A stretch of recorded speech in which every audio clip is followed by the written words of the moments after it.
വെളുത്ത നായകന്മാർ മാത്രം തമിഴ് ഇൻഡസ്ട്രി ഭരിച്ച കാലത്ത് കറുപ്പ് നിറമുള്ള നായകൻ വന്ന് ഹോളിവുഡ് ഇൻഡസ്ട്രി അടക്കി ഭരിച്ച കാഴ്ച. രജനീകാന്ത് ഒരുപക്ഷെ ഇതേപോലൊരു മനുഷ്യൻ ഇനി ഒരിക്കലും ഉണ്ടാവാൻ സാധ്യതയില്ല. ആളെന്നെക്കാളും കറുത്തിട്ടാണ്, വലിയ ആരോഗ്യവും സൗന്ദര്യവും ഇല്ല, എന്നിട്ടും സൂപ്പർ സ്റ്റാർ ആയി. രജനീകാന്തിന്റെ കരിയറിന്റെ ആ ഒരു ഡീറ്റെയിൽഡ് ആയ അനാലിസിസിനെ കുറിച്ചാണ് ഇന്നത്തെ വീഡിയോ.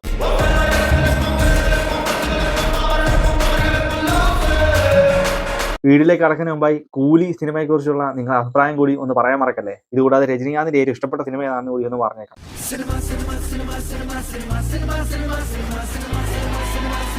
സിനിമ ഫാക്ട്സ് മലയാളം സിനിമയെക്കുറിച്ച് എന്തും ചർച്ച ചെയ്യപ്പെടും. 1975 റിലീസായ അപൂർവ രാഗങ്ങൾ എന്ന സിനിമയായിരുന്നു രജനീകാന്തിന്റെ ആദ്യ സിനിമയായി റിലീസായത്.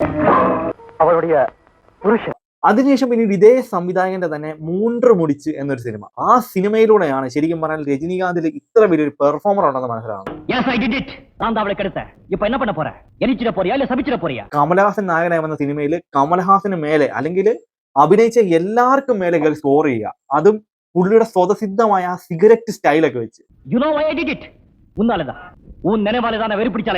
അങ്ങനെ ഒരു പടമായിരുന്നു മൂன்று മുടിച്ച്. സെയിം ഇയറിൽ തന്നെ ബാലു ജിഡു എന്നുള്ള ഒരു കന്നഡ സിനിമയിലും ഇതേപോലൊരു കിടു റോള് ഇതേ രജനീകാന്ത് ചെയ്തു. അതിനുശേഷം പിന്നീട് 1977 16 വയതിനിലെ എന്ന സിനിമ. ഈ സിനിമയിലെ നായകൻ കമലഹാസനാണെങ്കിലും ഇതിലെ രജനീകാന്തിന്റെ പരട്ട എന്ന ക്യാരക്ടർ അന്ന് വലിയ രീതിയിൽ ചർച്ചയായി.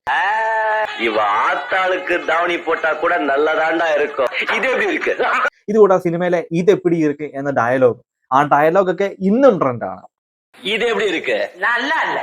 അതിനുശേഷം പിന്നീട് 1977 ചിലകമ്മ ചെപ്പിനി എന്ന തെലുങ്ക് സിനിമയിൽ ലീഡ് ഹീറോ ആയിട്ട് റോൾ ചെയ്തു. അതായത് ഈ ഒരു കാലഘട്ടങ്ങളിൽ ഏകദേശം ഒരു 3-4 കൊല്ലം കൊണ്ട് തന്നെ പുള്ളിക്കാരൻ ഒരു 20-25 സിനിമകളോളം ആ സമയത്ത് ചെയ്തുവെങ്കിലും പുള്ളി ഒന്ന് ഹീറോ ആക്കി മാറ്റാൻ ആരെ കൊണ്ട് സാധിച്ചില്ല. അതുവരെ പുള്ളി സപ്പോർട്ടീവ് റോളുകൾ മാത്രമാണ് ചെയ്തുകൊണ്ടിരുന്നത്. അതിനുശേഷമാണ് പുള്ളിക്ക് ബ്രേക്ക് ത്രൂ കിട്ടിയ കാലഘട്ടം, അതായത് പുള്ളിക്കാരന്റെ 80s കാലഘട്ടം. ശരിക്കും പറഞ്ഞാൽ രജനീകാന്തിലെ റൊമാൻറ്റിക് ഹീറോയെ കാണിച്ചു തന്ന കാലഘട്ടം. കന്നഡ സൂപ്പർ സ്റ്റാർ ആയ വിഷ്ണുവർദ്ധനോടൊപ്പം ചെയ്ത അനന്തുല്ല സാവൽ എന്ന സിനിമ. ഇതുകൂടാതെ തമിഴിൽ ചെയ്ത ഹൊറർ സിനിമയായ 1000 ജന്മങ്ങൾ. ഇതുപോലുള്ള സിനിമകളിലൂടെ രജനീകാന്ത് സപ്പോർട്ടീവ് റോളുകളിൽ തന്നെ മികച്ചു നിൽക്കുന്ന ഒരുപാട് റോളുകൾ ചെയ്തു. അതിനുശേഷം പിന്നീട് ചെയ്ത 1978 മുള്ളും മലരും എന്നുള്ള സിനിമ. അതിലാണ് ശരിക്കും പറഞ്ഞാൽ രജനീകാന്തിലെ പെർഫോമർ അല്ലെങ്കിൽ രജനീകാന്തിലെ ആക്ടർ എത്രത്തോളം ടാലന്റഡ് ആണെന്ന് തമിഴ് സിനിമ കണ്ടത്.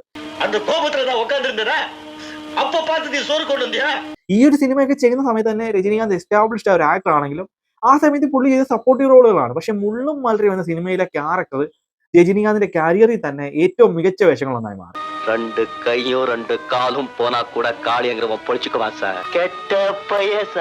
സിനിമയുടെ ക്ലൈമാക്സിലുള്ള ആ സോങ് ഒക്കെ നമ്മൾ പേട്ടൊക്കെ അതുവരെ പിന്നെ റീക്രിയേറ്റ് ചെയ്ത് കണ്ടു. അതിനുശേഷം പിന്നീട് 1979 അലാവുദ്ദീനും അത്ഭുതങ്ങളൊക്കെ എന്നുള്ളൊരു മലയാള സിനിമയിൽ മെയിൻ റോൾ ചെയ്തു. അതായത് കമലഹാസനും രജനീകാന്ത് ഒന്നിച്ച് ചെയ്ത മലയാള സിനിമ.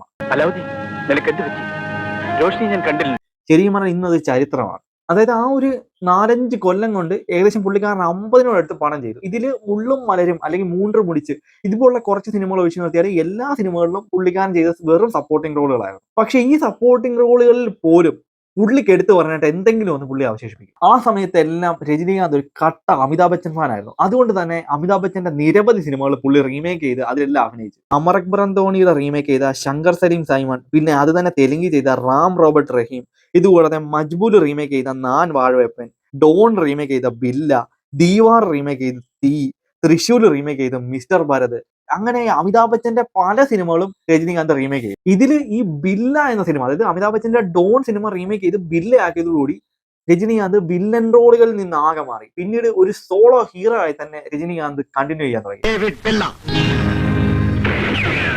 ഇതിൽ ബില്ല സിനിമയിലുള്ള രജനീകാന്തിന്റെ സ്വാഗ് സ്റ്റൈലൊക്കെ നമുക്ക് വിശ്വസിക്കാൻ പറ്റത്തില്ല. അമ്മാതിരി പെർഫോമൻസ് പുള്ളി ചെയ്തേക്കുന്നത്.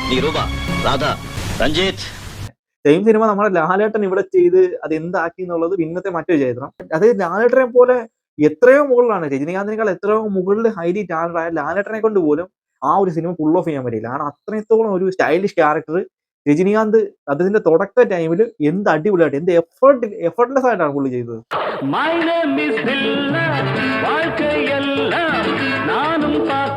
പിന്നീട് തൊട്ടടുത്ത വർഷങ്ങളിൽ വന്ന മുരട്ടിക്ക എന്നുള്ള സിനിമ, ആ സിനിമയിലൊക്കെ തന്നെ രജനീകാന്തിന്റെ പീക്ക് ലെവൽ അഴിഞ്ഞാട്ടം നമ്മൾ കാണും.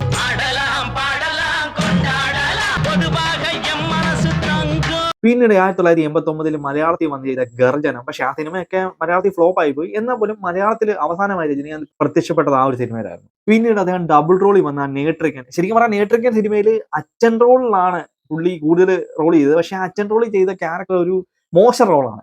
അതായത് ഒരു സ്ത്രീലമ്പടൻ ടൈപ്പ് റോള്. പക്ഷെ എന്ത് അടിപൊളിയാണ് രജനീകാന്ത് ആ സിനിമയിൽ ആ റോൾ ചെയ്തേക്കുന്നത്. பொண்டாட்டியை கட்டிப்பிடிக்கிறது ஜீவாதார உரிமை. അതിനുശേഷം പിന്നീട് വന്ന മൂன்றമുഖം. ആ മൂன்றമുഖം തന്നെ ഹിന്ദി റീമേക്ക് ചെയ്ത ജോൺ ജോണി ജനാർദ്ദൻ. பட்டிக்கு ரெண்டு பக்கம் வரஸ்தாதான் தீ பிடிக்கும். ஆனா இந்த அலெக்ஸ் பாண்டியனுக்கு எந்த பக்கம் வரஸ்தாலும் தீ பிடிக்கும். ഈ സിനിമയിലൊക്കെ തന്നെ രജനീകാന്തിന്റെ അലക്സ് പാണ്ഡ്യ എന്നുള്ള ക്യാരക്ടർ എന്ത് അടിപൊളിയായിട്ടാണ് പുള്ളിയെ ചെയ്തേക്കുന്നത്. ഈ സിനിമയുടെ ഒരു ഇൻസ്പിറേഷൻ ആണ് മെർസൽ എന്നുള്ള കാര്യം മറ്റൊരു സത്യം. എന്നാൽ ഇത്രയും വലിയ സ്റ്റാർഡത്തിൽ നിൽക്കുമ്പോഴും ഒരു പീക്ക് സൂപ്പർ സ്റ്റാർ ആയി നിൽക്കുമ്പോൾ പോലും പുള്ളിക്കാരൻ ചെറിയ സിനിമകളിലൊക്കെ സപ്പോർട്ടിംഗ് റോൾ അല്ലെങ്കിൽ ക്യാമിയോ റോൾ ചെയ്തിട്ടുണ്ട്. അൻപുള്ള രജനീകാന്ത് എന്നൊക്കെ പറഞ്ഞ സിനിമയിലൊക്കെ പുള്ളിക്കാരൻ ചെറിയ റോളൊക്കെ ചെയ്തു പോയിട്ടുണ്ട്. എന്നാൽ ഇത്രയും വലിയ സ്റ്റാർഡത്തിൽ നിൽക്കുമ്പോൾ രജനീകാന്ത് ചെയ്ത വലിയൊരു എക്സ്പെരിമെന്റ് ഉണ്ട്. അതായത് വലിയൊരു വിശ്വസിക്കാൻ പറ്റാത്തൊരു കാര്യം എന്ന് പറഞ്ഞാൽ ഇദ്ദേഹത്തിന്റെ 100ാമത് സിനിമ രാഘവേന്ദ്ര എന്ന് പറയുന്ന ഒരു വലിയ ആചാര്യന് വേണ്ടിയുള്ള ഒരു ഡെഡിക്കേഷൻ ആയിരുന്നു. അതായത് ഏതൊരു സൂപ്പർ സ്റ്റാറും തന്റെ 100ാമത്തെ സിനിമ വരുമ്പം അത് മാക്സിമം കൊമേഴ്ഷ്യൽ സിനിമ അല്ലെങ്കിൽ മാക്സിമം അവർക്ക് ചെയ്യാൻ പറ്റുന്ന high promotion, high budget, mass masala അങ്ങനെ ചെയ്യൂ. പക്ഷെ രജനീകാന്ത് അവിടെ ചെയ്തത് അങ്ങനല്ല. രജനീകാന്ത് തനിക്ക് വേണ്ടി ഒരു സ്പെഷ്യൽ മൂവി. ആ സിനിമ ബോക്സ് ഓഫീസിൽ ഫ്ലോപ്പ് ആയി. പക്ഷെ എന്നാൽ പോലും രജനീകാന്തിന്റെ സ്റ്റൈലോ സ്വാഗോ അതിൽ രജനീകാന്തിനെ തന്നെ കാണാൻ പറ്റുന്നില്ല. അതുപോലെ സിനിമയായിരുന്നു രജനീകാന്ത് അന്ന് ചെയ്തത്. അതിനുശേഷം പിന്നീട് 1980 അതായത് 80s കാലഘട്ടത്തിന്റെ രണ്ടാം പകുതിയിൽ നാൻ സികപ്പ് മനിതൻ, പഠിക്കാത്തവൻ, വേലക്കാരൻ, മനിതൻ ഇങ്ങനെ ഒരുപാട് സിനിമകൾ ചെയ്ത് തമിഴ് ഓഡിയൻസിന്റെ ഇടയിൽ രജനീകാന്തിന് വലിയൊരു പേരുണ്ടാക്കി. പിന്നെ 1988 അദ്ദേഹം ഒരു ഹോളിവുഡ് സിനിമ കൂടി ചെയ്തു, ബ്ലഡ് സ്റ്റോൺ. ഒരു ഇന്ത്യക്കാരനായ ടാക്സി ഡ്രൈവറുടെ കഥ പറഞ്ഞ ഈ സിനിമയിലെ രജനീകാന്തിന്റെ ക്യാരക്ടറും വലിയ രീതിയിൽ റീച്ച് ഉണ്ടാക്കി. പിന്നീടാണ് രജനീകാന്തിന്റെ 90s മുതൽ ഇപ്പൊ വരെയുള്ള കാലഘട്ടം. അതായത് 1990നും 2025 വരെയുള്ള കാലഘട്ടം. ഈ 90 കാലഘട്ടത്തിന്റെ തുടക്കത്തിലും ഇദ്ദേഹം ചെയ്തത് പലതും റീമേക്ക് പടങ്ങളായിരുന്നു. ലാറിസ് എന്ന അമിതാഭ് ബച്ചൻ സിനിമ റീമേക്ക് ചെയ്ത് പണക്കാരൻ, യമുഡിക്കി മുകുഡു എന്ന ചിരഞ്ജീവി പണം റീമേക്ക് ചെയ്ത അതിശയ പിറവി, പിന്നെ 1991 കർണന്റെയും ദുര്യോധന്റെയും കഥ മണിരത്നം കാണിച്ചു തന്ന ദളപതി. ഈ സിനിമകളിലൂടെ എല്ലാം രജനീകാന്തിന്റെ പെർഫോമറേയും സ്റ്റാറിനെയും ഒരുപോലെ കാണാൻ തുടങ്ങി. സുന്ദരി കണ്ണാൽ ഒരു സേതി. ഇതിനുശേഷം പിന്നീട് വന്ന ഒട്ടുമിക്ക ഇൻഡസ്ട്രി സിനിമകളെല്ലാം തന്നെ രജനീകാന്തിൻ്റെതായിരുന്നു. അണ്ണാമലയുടെ റെക്കോർഡ് മന്നനും, മന്നന്റെ റെക്കോർഡ് ഭാഷയും, ഭാഷയുടെ റെക്കോർഡ് അരുണാചലും, അരുണാചലത്തിന്റെ റെക്കോർഡ് പടയപ്പയും, അങ്ങനെ ചെയ്യുന്ന പടങ്ങളെല്ലാം തന്നെ പുള്ളി ഇൻഡസ്ട്രിയിലാക്കി മാറ്റി. ഇതില് 1992 റിലീസായ അണ്ണാമല എന്നുള്ള സിനിമയിലൂടെയാണ് തമിഴ് സിനിമ ഇൻഡസ്ട്രിയിൽ ആദ്യമായിട്ട് ഇൻട്രോ സോങ്ങുകൾക്ക് തുടങ്ങി കുറിച്ചത്. ഇതുകൂടാതെ രജനീകാന്ത് ഫാൻസിന്റെ ഓൾ ടൈം ആ ഒരു title card, superstar title card കൊണ്ടുവന്നതും ഇതേ അണ്ണാമലയിലൂടെയാണ്. പിന്നീട് വന്ന മന്നൻ എന്നുള്ള സിനിമ. ഈ മന്നൻ എന്നുള്ള സിനിമയിൽ ഇതേപോലെ തന്നെ പെർഫോമർ രജനീകാന്തിനെ നമുക്ക് കാണാൻ സാധിക്കും.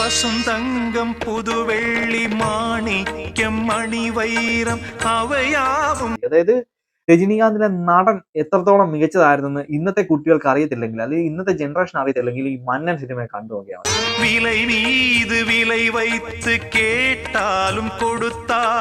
പിന്നീട് 1993 റിലീസായ വല്ലി എന്നുള്ള സിനിമയ്ക്ക് സ്ക്രീൻ പ്ലേ ചെയ്യാനും രജനീകാന്തിനെ കൊണ്ട് സാധിച്ചു. അതിനുശേഷം അതായത് ഇത്രയും വലിയ മാസ് കൊമേഴ്ഷ്യൽ പടങ്ങൾ ചെയ്യുന്ന സമയത്തും 1994 വീര എന്നൊരു കോമഡി സിനിമയും ഇതേപോലെ രജനീകാന്ത് ചെയ്തു. പിന്നീട് 1995 റിലീസായ ഭാഷ, സുരേഷ് കൃഷ്ണ രജനീകാന്ത് കോംബോയിൽ വന്ന ഭാഷ.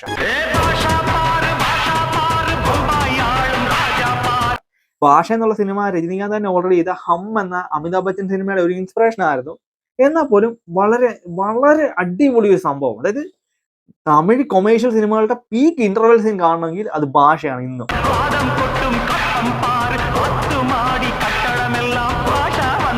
ഈ ഭാഷ തന്നെ ഇൻസ്പയർ ആയി എത്രയോ മലയാള സിനിമകൾ പിന്നെ വന്നു എന്നുള്ളത് മറ്റൊരു വിചാരിക്കണം. ഇത് ഇൻഡസ്ട്രിയിലാക്കി മാറ്റിയിട്ട് ഇതിന്റെ റെക്കോർഡ് പിന്നെ മുത്തു എന്ന രജനീകാന്ത് പടമാണ് പിന്നീട് തിരുത്തിയത്. ഈ മുത്തു എന്ന സിനിമയ്ക്ക് ജപ്പാനിൽ പോലും ഫാൻ ബേസ് ഉണ്ടെന്നുള്ള കാര്യം മറ്റൊരു സത്യം. അതായത് ജപ്പാനിലൊക്കെ ഈ സിനിമ റെക്കോർഡ് കളക്ഷൻ ആണ് അന്ന് ഇട്ടത്.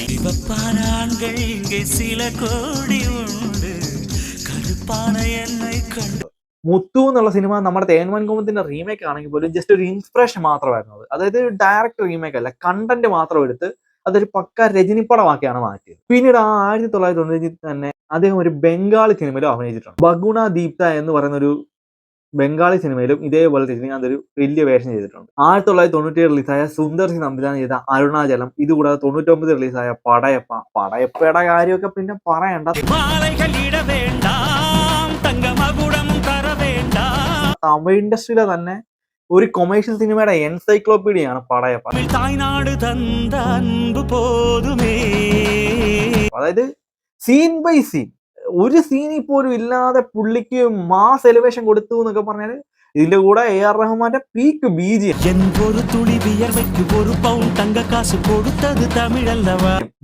സോങ്സ് എല്ലാം. ഇതുകൂടാതെ സിനിമയിൽ വേറൊരു പ്രത്യേകത എന്ന് പറഞ്ഞാൽ സിനിമയിൽ ശിവാജി ഗണേശനും രജനീകാന്തും ഒന്നിച്ച് അഭിനയിച്ചു. ഇതുകൂടാതെ സിനിമയിൽ അബ്ബാസിന്റെ റോള് ചെയ്തോട്ടെ എന്ന് വിജയ് അങ്ങോട്ട് ചോദിച്ചിട്ടുണ്ട്. ഒരു പക്ഷെ അങ്ങനെ സംഭവിച്ചിരുന്നെങ്കിൽ ഒരു ഇൻഡസ്ട്രിയുടെ കിങ്സ് 3 പേര് ഒന്നിച്ച് അഭിനയിച്ച സിനിമ എന്ന റെക്കോർഡ് വന്നേനെ. ശിവാജി ഗണേശൻ, പിന്നീട് വന്ന കാലഘട്ടത്തിലെ രജനീകാന്ത്, പിന്നീട് വന്ന കാലഘട്ടത്തിലെ വിജയ്. മൂന്ന് ലെജൻസ് ഒരു പടത്തിൽ വന്നേനെ. അത് സംഭവിച്ചില്ല. എന്തായാലും പടയപ്പയുടെ വിജയത്തിന് ശേഷം പിന്നീട് രജനീകാന്ത് വലിയൊരു ഗ്യാപ്പ് എടുത്തു. ഏകദേശം ഒരു 3 കൊല്ലത്തോളം സിനിമകളൊന്നും ചെയ്യാതെ ഈ സിനിമയിലേക്ക് പോകണോ, രാഷ്ട്രീയത്തിലേക്ക് പോകണോ, അങ്ങനെയുള്ള ആശയക്കുഴപ്പത്തിൽ നിന്ന് രജനീകാന്ത് സ്വന്തമായിട്ട് സ്ക്രിപ്റ്റ് എഴുതി, സ്വന്തമായിട്ട് പ്രൊഡ്യൂസ് ചെയ്തു, സ്വന്തമായിട്ട് അഭിനയിച്ചു. അങ്ങനെ ഒരു പീക്ക് പണം പുള്ളി തന്നെ മേക്ക് ചെയ്തെടുത്തു. അത് സംവിധാനം ചെയ്യണമെന്ന് പുള്ളിക്ക് ആഗ്രഹം ഉണ്ടായിരുന്നു, പക്ഷെ അതിൽ കൈവച്ചില്ല. അതായിരുന്നു ബാബ. സൗത്ത് ഇന്ത്യ കണ്ട ഏറ്റവും വലിയ ഹൈപ്പ് പടം കബാലി എന്നാണ് ഒരുപക്ഷെ നമ്മളെല്ലാം പറയാറുള്ളത്. പക്ഷെ ഈ കബാലിക്ക് മേലെ ഹൈപ്പ് വന്നൊരു പടമായിട്ടാണ് ബാബയെ കണക്കാക്കുന്നത്. കാരണം ബാബയുടെ ഹൈപ്പ് എന്നൊക്കെ പറഞ്ഞത് പീക്ക് ആണെന്നാണ് ഇന്നും പലരും വിശ്വസിക്കുന്നത്. അത് സോഷ്യൽ മീഡിയ ഒന്നും ഇല്ലാതിരുന്ന ആ കാലഘട്ടത്തിൽ എവിടെ നോക്കിയാലും ബാബാമയമായിരുന്നു. പക്ഷെങ്കില് ബാബയുടെ ഹൈപ്പ് കുറയ്ക്കണമെന്ന് രജനീകാന്ത് തന്നെ ന്യൂസിലൊക്കെ പറഞ്ഞ് അങ്ങനെയാണ് ബാബ എന്ന് റിലീസായെന്ന് പലരും പറയുന്നത്. 10 സെക്കൻഡുക്കുള്ള കത്തിയെ നീങ്ക എടുത്ത സണ്ട സമാധാനം. എന്തായാലും ബാബ അത്ര വലിയ ഭീകര ഹൈപ്പിൽ വന്നിട്ട് ബാബ ഫ്ലോപ്പ് ആയാണ് പറയുന്നത്. അതിൻ്റെ കൂടെ തന്നെ രജനീകാന്ത് മെന്റലി ഭയങ്കര ഡൗൺ ആയി. പിന്നെ പുള്ളി സിനിമകൾ ചെയ്യുന്നില്ല എന്നൊരു ഘട്ടമൊക്കെ വന്നു. പക്ഷെ അതിനുശേഷം രജനീകാന്തിന് കിട്ടിയ കംബാക്ക് ആയിരുന്നു ചന്ദ്രമുഖി, നമ്മുടെ മണിച്ചിത്രത്താഴിന്റെ അഡാപ്റ്റേഷനായ ചന്ദ്രമുഖി. 2005 റിലീസായി ഈ സിനിമയിലൂടെ രജനീകാന്തിന് മികച്ച നാളുള്ള സ്റ്റേറ്റ് അവാർഡും കിട്ടി. പിന്നീട് 2007 ശിവാജി, അതായത് അന്യം ചെയ്ത് നിൽക്കുന്ന നമ്മുടെ ശങ്കർ, ഇതുകൂടാതെ കംബാക്ക് നടത്തി നിൽക്കുന്ന രജനീകാന്ത്, രണ്ടാളും ഒന്നിച്ചൊരു ഫാൻ ബോയ് പടം, അതായിരുന്നു Shivaji. South Indian year topper അടക്കം തമിഴ് ഇൻഡസ്ട്രിയിലെ ആദ്യം 100 കോടി ക്ലബ് ഓപ്പൺ ചെയ്തതും ഇതേ ശിവാജി ആയിരുന്നു. അത് കഴിഞ്ഞ് തൊട്ടടുത്ത് വന്ന പടം അതിനേക്കാൾ പീക്ക് സാധനം എന്തിരൻ. ശിവാജിയിൽ കണ്ട അതേ കോംബോ ഒന്നിക്കുന്ന ഒരു സയൻസ് ഫിക്ഷൻ പടത്തിന് വേണ്ടിയിട്ട്. ഇതുകൂടാതെ രജനീകാന്ത് റോബോട്ടായിട്ട് വരുന്നു എന്നൊക്കെ ഉള്ളത് കൊണ്ട് തന്നെ കേരളത്തിലടക്കം ഹൈപ്പ്.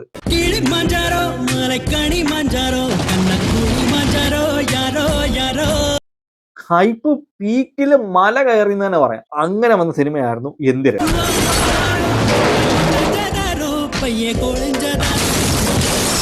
അതിന്റെ സക്സസിനെ കുറിച്ചും അതിന്റെ ലെഗസിയെ കുറിച്ചും ഒന്നും പറയേണ്ട കാര്യമില്ലല്ലോ. എന്നാലും പിന്നീട് പുള്ളിക്കാരൻ അനൗൺസ് ചെയ്തൊരു പടമായിരുന്നു റാണ. ഈ സിനിമ അദ്ദേഹത്തിന് എന്റെ കരിയറിന്റെ ഒരു ഡ്രീം പ്രോജക്റ്റ് ആയിരുന്നു. പക്ഷെ പുള്ളിക്കുണ്ടായ ചില ഹെൽത്ത് ഇഷ്യൂസ് ഒക്കെ കാരണവും സിഗരറ്റിന്റെ ഓവറായ യൂസ് കൊണ്ടും പുള്ളിക്ക് എന്തോ ഒരുപാട് പ്രശ്നങ്ങളൊക്കെ വന്ന് അങ്ങനെ ആ സിനിമ തന്നെ ഡ്രോപ്പ് ചെയ്തു. പിന്നെ പുള്ളിക്കാരൻ കംബാക്ക് അടിച്ച സിനിമയായിരുന്നു ലിംഗ. രജനീകാന്തിന്റെ ബർത്ത്ഡേ ദിവസം റിലീസായ സിനിമയായിരുന്നു ഇതേ ലിംഗ എന്ന സിനിമ. പക്ഷെ ലിംഗ ബോക്സ് ഓഫീസിൽ വലിയ ഡിസാസ്റ്റർ ആയിട്ടാണ് പറയുന്നത്. അതിന്റെ പ്രധാന കാരണം സിനിമയുടെ ക്ലൈമാക്സ് ആയിരുന്നു. എന്തായാലും പിന്നെ വന്ന സിനിമയായിരുന്നു കബാലി. തമിഴ് സിനിമയിലെ തന്നെ ഇതുവരെ വന്നിട്ടുള്ള സിനിമകളിലെ ഏറ്റവും ഹൈപ്പിൽ വന്ന സിനിമയായിരുന്നു കബാലി. ബട്ട് കബാലിക്ക് നെഗറ്റീവ് റിവ്യൂസ് വന്നതുകൊണ്ട് തന്നെ കബാലി ബോക്സ് ഓഫീസിൽ ഒരു ദുരന്തമായിട്ടാണ് മാറിയത്. ഒരു സിനിമയുടെ സീക്വൽ അല്ല, യൂണിവേഴ്സ് അല്ല, ഒരു ബ്രാൻഡ് ഡയറക്ടർ അല്ല, രജനീകാന്ത് എന്നുള്ള ഒരൊറ്റ പേര് കൊണ്ട് ഹൈപ്പ് അങ്ങേയറ്റമാക്കി മാറ്റിയ പടമായിരുന്നു കബാലി. ഇതേ കബാലി കൊമ്പോ വീണ്ടും ഒന്നിച്ച് കാല എന്ന സിനിമ വന്നെങ്കിലും സിനിമയ്ക്ക് വലിയ സക്സസ് കാണാൻ സാധിച്ചില്ല. അതേ വർഷം തന്നെ എന്തിരന്റെ സീക്വലായിട്ട് വന്ന 2.0 ബോക്സ് ഓഫീസിൽ അട്ടർ ഫ്ലോപ്പ് ആയിപ്പോയി. അങ്ങനെ രജനീകാന്തിന് വലിയൊരു ഡൗൺഫോൾ ആണ് സംഭവിച്ചത്. ഈ ഒരു ഡൗൺഫോൾ കാരണം അദ്ദേഹത്തിന്റെ പീക്ക് ഫാൻ ബോയ് പടമായിട്ട് വന്ന പേട്ടയ്ക്ക് പോലും ബോക്സ് ഓഫീസിൽ വലിയൊരു റിസൾട്ട് ഉണ്ടാക്കാൻ സാധിച്ചില്ല.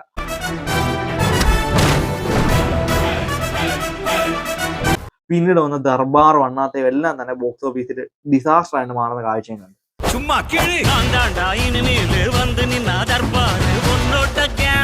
അതായത് ശരിക്കും പറഞ്ഞാൽ 2010 യന്ത്രിന് ശേഷം രജനീകാന്തിന് ഒരു ക്ലീൻ ഹിറ്റ് കിട്ടുന്നത് ജയിലറിലൂടെയാണ്. പേട്ട ഒരു സക്സസ് ആയി മാറിയെങ്കിലും വെർഡിക്റ്റ് വൈസ് സിനിമ ആവറേജ് ഹിറ്റിലാണ് പോയത്. കാരണം സിനിമയുടെ കൂടെ അന്ന് റിലീസായ വിശ്വാസമാണ് ക്ലാഷ് വിന്നറായി മാറിയത്. അതായത് കബാഡി, പേട്ട ഈ സിനിമകളെല്ലാം അത്യാവശ്യം നല്ല ഇതായിട്ട് വന്നെങ്കിൽ പോലും പിന്നീട് രജനീകാന്തിന്റെ കംബാക്ക് കൊടുത്തത് ജയിലറായിരുന്നു. അതായത് ബീസ്റ്റ് ചെയ്ത് നിൽക്കുന്ന നെൽസൺ, അണ്ണാതെ ചെയ്തിരിക്കുന്ന രജനീകാന്ത്, ബട്ട് കളക്ട് ചെയ്ത് 600 കോടിക്ക് മേലെ. പിന്നെ ഈ അടുത്ത് റിലീസായ വേട്ടയും ലാൽസനാവും, അതിന്റെ കാര്യം പിന്നെ പറയണ്ടല്ലോ. പിന്നെ ഇന്ന് റിലീസായ കൂലി, അത് നിങ്ങൾ തന്നെ പറയുക. അപ്പം വീഡിയോയെ കുറിച്ചുള്ള അഭിപ്രായങ്ങളും നിർദ്ദേശങ്ങളും പറയാൻ മറക്കല്ലേ. അടുത്ത വീഡിയോ കാണാതിരിക്കും. ബൈ.